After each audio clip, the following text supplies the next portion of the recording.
Dragon Ballers, if you're looking to buy Dragon Ball Super or One Piece sealed product, make sure to get 5% off using my link to Mystic TCG down in the description. You can also sell cards to them using their Facebook link, which is also down in the description.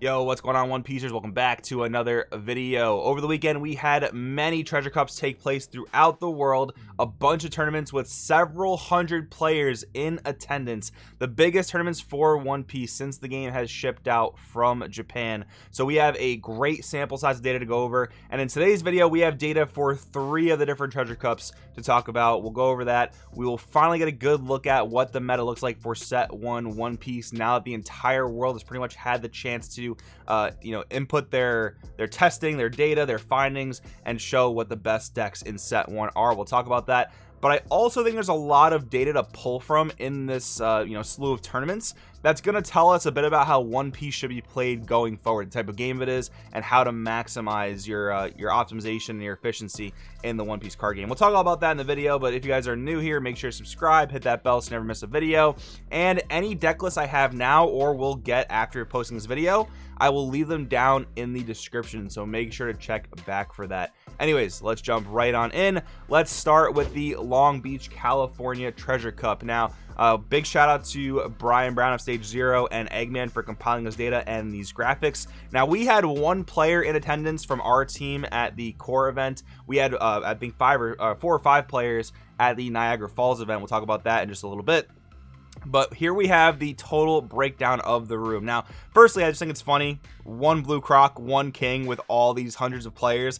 Only one of each of those decks being played I find to be absolutely hilarious. Red Green Luffy's like the other deck that people look at as kind of terrible and unplayable. That had 6 representers, which is kind of funny as well. And then 2 to 2, which is kind of interesting. But anyways, let's go to the actual important breakdown here. We have 134 Kid, 92 Purple Kaido, 89 Zoro, 55 Luffy, 49 Law, and 40 Dofi. So if you take those 6 decks, you can at least look at that from this event as the meta, and then everything else like the Blue Purple Croc, the Blue Purple Kaido, and everything below that you can pretty much look at as the rogue, the outsiders, the sort of less than tier 2, I would say. Maybe not in terms of strength, although I would say these decks are very fair to say they're a bit less in strength compared to the top 6, but still, that can be your kind of meta breakdown as far as the room is concerned. We will look at Top Cut in a second, but this is what I want to talk about.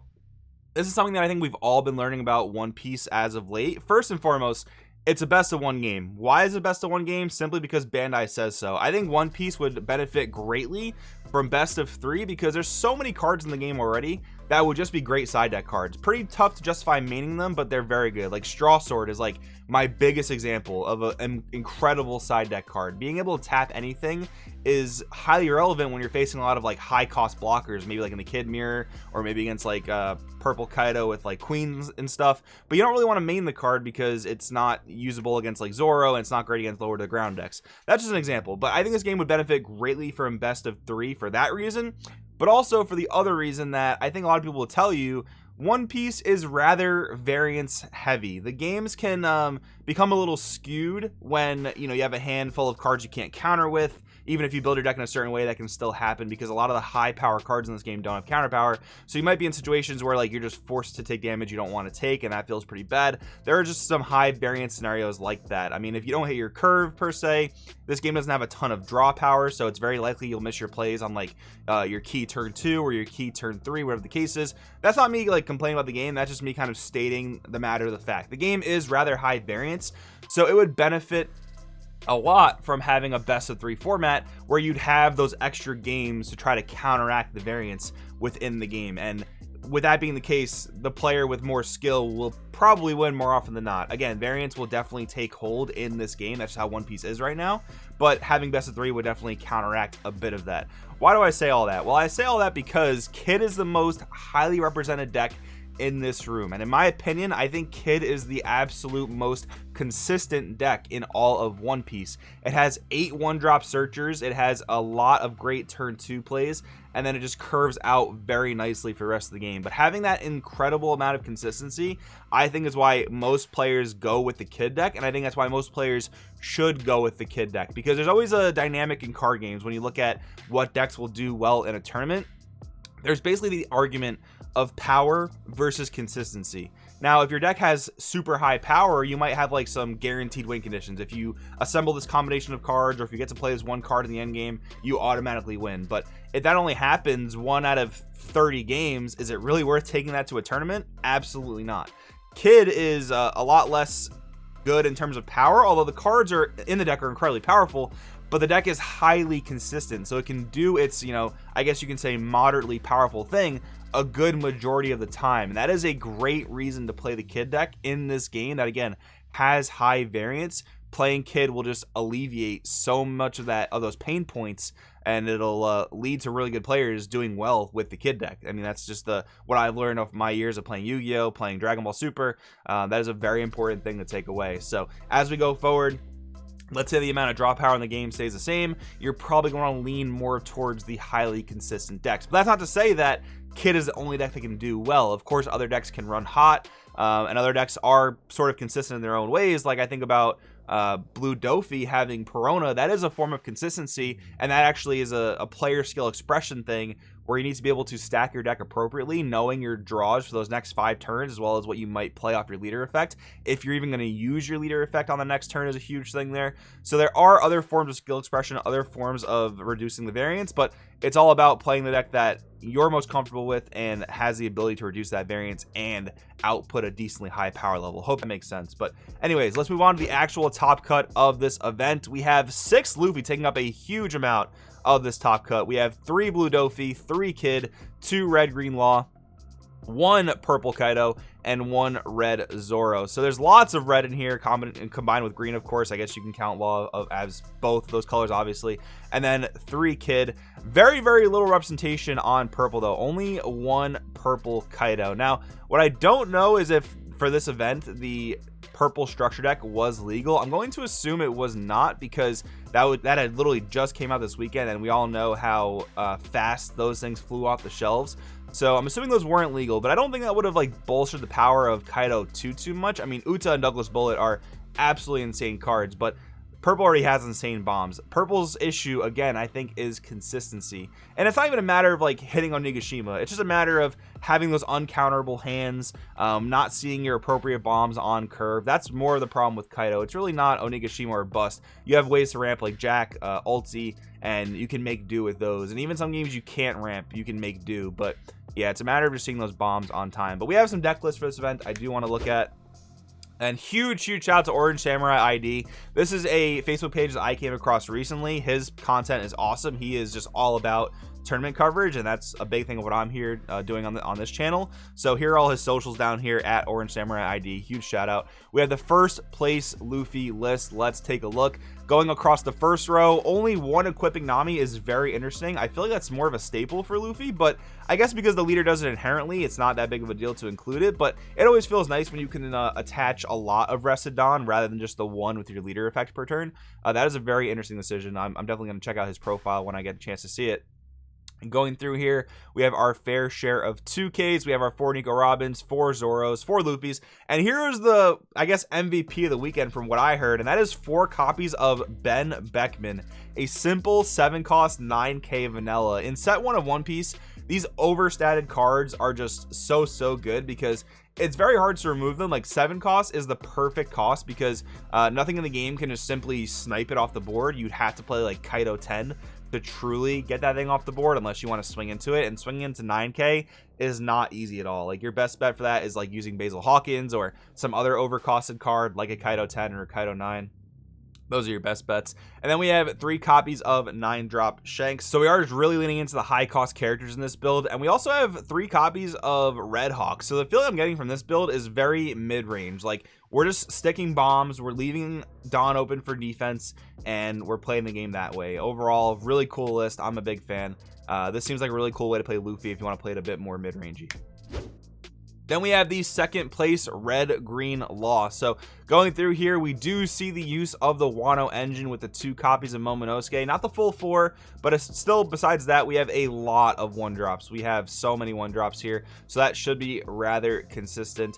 Going through the rest of it, we have 2 Nico Robin. Now, Nico Robin is a card that I've seen many players just say this is a absolute staple to turn 2 play in red decks, but I don't think it really meshes incredibly with Law. I think the philosophy with Law really is like everything you play should cost 2 or less, except for like Zoro, 5-drop Law, 5-drop Luffy. But I say that, and then this build is also playing 2 copies of X-Drake, which of course is super awesome for removing things like Zoro, removing different 3-cost threats. I wonder why this player went with X-Drake instead of Killer, only because Killer has pretty good synergy with this deck, being able to be bounced and reused by 5-drop Law. So you don't quite have to invest the same amount of energy or Dawn rather that you would have to into a Law Killer combo. But X-Drake is a supernova, so you would be able to play it off your leader's ability, and that gives you another green target to actually play if you want to bounce back a red card like a Nami, for example. So that is a pretty cool interaction and tech choice there. Only 2 Jet Pistol, which I do find very interesting. I mean, Law is the best deck at using Otama Jet Pistol because you can recycle your Otamas back to your hand. So 2 is a very interesting choice, but this list overall seems pretty cool, worth exploring for sure. Then we have the 3rd place blue Dofi deck. So going along here, things are looking pretty standard, you know, 4 Teach, 4 Kuma, 4 Boa, 4 Gecko, of course. And what we get down to here is 3 copies of the 7-drop Croc. Now, when this thing has 1 Dawn attached to it, you reduce the cost of your event cards by 1. And you can see we also have 4 copies of Love Mellow and no copies of Desert Spada. There's been a lot of different lists of Dofi floating around that some play Love, some don't play it at all. Wait till we see the next list in just a second. But we are leaning heavily into the Croc here, and we're not playing any copies of 7-drop Dofi. Now, I actually quite like this decision because it does a few things. One, it removes a card without counterpower from your deck and puts in the Croc, which actually does have counterpower. Very surprising for a 7-drop bomb. Now, I feel like this tries to fix the problem of like playing Mihawk on 10 Dawn and leaving 1 open for Desert Spada. Theoretically, you could leave 1 open for Love Mellow, but you have to have a Dawn attached to Croc in order for that to work, which would still leave you tapped out. So I don't think that's quite the game plan this deck was going for. However, I still do like the inclusion of Love Mellow for 1 Dawn. That just makes the card even more powerful. So yeah, very cool inclusion here. I really like the Banish on 7-drop Croc. Very cool inclusion. Then we have the 4th place deck, which is actually another Dofi. So Dofi made it very far into this top cut. And I think Dofi is the one like meta deck or tier 1.5 deck, if you want to call it that people really doubt the most. I mean, you have your solidified decks like your Red Green Law, your Kid, your Kaido, and your Zoro. But blue Dofi is definitely the deck that people doubted the most. And it really seemed to show out this tournament, which is pretty cool. So going through here, most of the main deck is pretty much the same except when you get to the last line here. So we do have the 2 Virgos, very good at answering things like the 8-drop Kid, and that is probably one of the biggest struggles for blue, is dealing with that 8-drop Kid. And your best bet for doing that is playing as many big bodies as possible and just trying to threaten that 8-drop Kid over and over again with those big bodies. So like playing a Virgo on 5 Dawn, playing a Dofi on 7 Dawn, playing a Mihawk on 9 Dawn, you have these bodies that allow you to actually contest the 8-drop Kid, which is your best bet. And then we have the 2 Desert Spada, which is our Dawn we are allowed to allocate once we actually play our Mihawk. So yeah, that's why Desert Spada makes a bit more sense to me. But yeah, still super cool to see these decks make it so far in this top cut. Next up, though, we have a single deck from the Sydney Treasure Cup. This is the winning Red Green Law list. Unfortunately, I don't have the top cut breakdown for this. If that becomes available, I will drop it down in the description. But for now, we only have the 1st place list, but it is Red Green Law. So here, right off the bat, we see 4 Otama and 3 Jet Pistol. Definitely a lot more standard for Red Green Law. Again, it is the best deck at using Otama Jet Pistol, getting things 8k or less off the board. Going through here, we do see a fair amount of Wano cards, but no Momonosuke. I think this list could probably benefit pretty greatly from Momonosuke. But besides that, basically in place of Momonosuke, we're playing 4 copies of Nico Robin. That goes back to the discussion I had earlier about how important of a turn 2 play it is for any red deck. And only 2 Zoro and 1 Rush Luffy. Now, what's really funny about this is a ratio of cards, these specific cards, that I saw a lot in Japanese law lists. So this may have taken some inspiration from those lists. It does seem a little light on the aggressive capabilities, I will say that, but we are maybe somewhat making up for that by making this a mid-range law deck by playing 2 copies of the 8-drop Kid. This card can be super deadly in 8-drop in a Red Green Law, but I don't see every law list play it. I think it really just depends on the play style and if you want to play for setting it up and protecting it, which is always a definitely strong strategy. And then we are wrapping this up talking about the Niagara Falls Treasure Cup. We have the top 8 here as well as the winning deck list. We have 4 Green Kid, again, just talking about that consistency, a deck that can take you far if you know what you're doing. 2 red Zoro, 1 red green Law, and 1 blue purple Kaido. This leader actually cracking a top 8 is super interesting. And we have the first place kid list here. We have our 3 copies of Momo, which I think is perfectly fine. I talked about this in many kid profiles. Momo is unfortunately a little bit worse than Bonnie, so playing less of it still makes your deck rather consistent. You only lose like a few percentage points of opening a 1-drop by playing 3 Momo, so I don't think it's that big of a problem.